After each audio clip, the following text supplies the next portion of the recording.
I was never interested in the question of whether they did it or not. We know they did it. They confessed they did it a few hours after they did it. Whether or not they are guilty is the question that we all need to ask.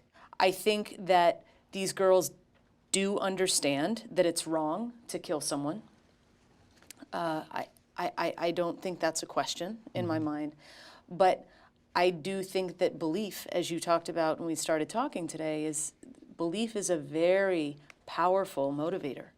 And I think the landscape of the internet is very compelling. It's very believable. It's very captivating, especially if it's a powerful meme such as Slenderman that is having input from all different strata of our culture. When a child commits a heinous crime, in terms of, we're talking now about his culpability, what should the legal system do? I mean, he's saying that I can't just pretend that the seriousness doesn't exist, even if developmentally they don't understand at the time its significance.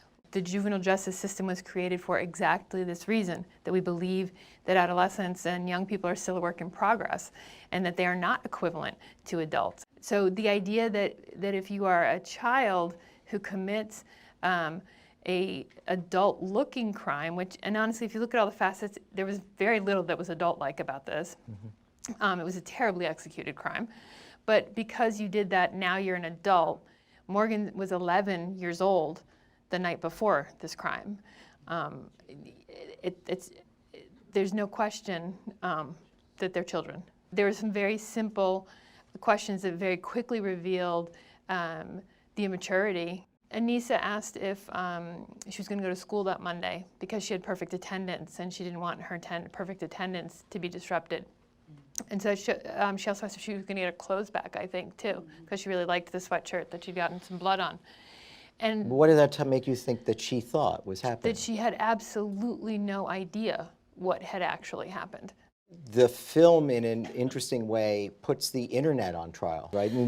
I would take a little bit of a different take on that, in that I would say it's not so much putting the internet on trial, it's the fact that we give kids unfettered access to the internet, and yet we hold them entirely responsible for what they find. We can't even figure out in 2018 what information is real.